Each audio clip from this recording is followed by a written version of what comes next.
Agency ప్రాంతాల్లో గిరిజన హక్కుల పరిరక్షణకు కూటమి ప్రభుత్వం కట్టుబడి ఉందని డిప్యూటీ సీఎం పవన్ కళ్యాణ్ స్పష్టం చేశారు. పర్యటనలో భాగంగా గిరిజన కుటుంబాలతో ముఖాముఖి నిర్వహించారు.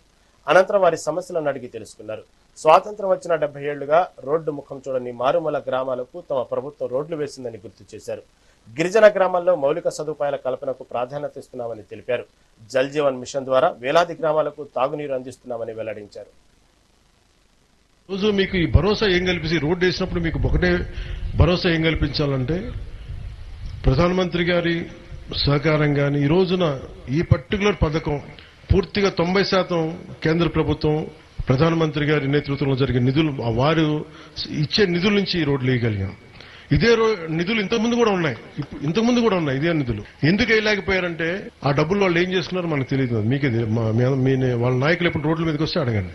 మనం అదే నిధుల్ని మళ్లించకుండా ఇది మన పర్టికులర్లీ పీవీటీజీ గ్రూప్స్ కి ఇవ్వాలి, వారి అభివృద్ధికి తోడ్పడాలన్న ఒక్క సదుద్దేశంతో ఈ రోజు వచ్చి వాళ్ళు 5 సంవత్సరాలు ఉన్నారు, ఒక్క రోడ్డు వేయలేకపోయారు. 2 years నుంచి ఈ రోజు దాకా ఇంకా 2 సంవత్సరాలు తక్కువ 460 కిలోమీటర్ల పైచులకు ఇలాంటి రీచ్ అవుట్ అవున రోడ్లకు వేశాం.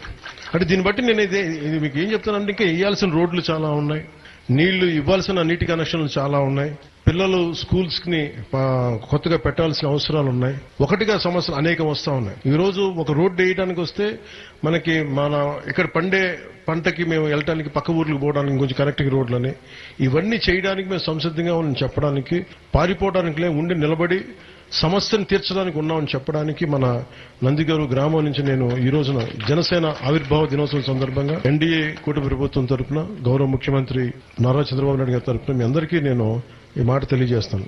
నేను మీ చేత జేజేలు ఎప్పుడు కొట్టించుకుంటానంటే మీరు వచ్చే ఎన్నికల్లో మమ్మల్ని దిగ్విజయంగా గెలిపించండి. ఈసారి పాడేరు వాళ్ళకి ఇచ్చారు, అరకు వాళ్ళకి ఇచ్చారు, ఈసారి ఎన్డీఏ కూటమిని దిగ్విజయంగా గెలిపించండి.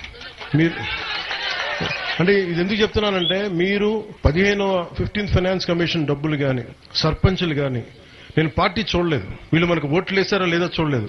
మీరు మా అన్నదమ్ముల మా ఆడపడుచులు అదే చూశాను, అంతకుమించి నేనేం చూడలేదు. మీరు బాగుండాలి, మీకు కన్నీళ్లు రాకూడదు, మీ దగ్గరికి మీరు కన్నీళ్లు పెట్టకూడదు.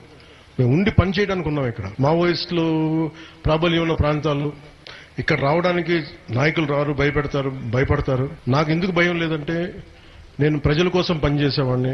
నేను ఆ బెదిరింపు నిజంగా నాకు అలాంటి ఆలోచన కూడా నాకు ఉండదు.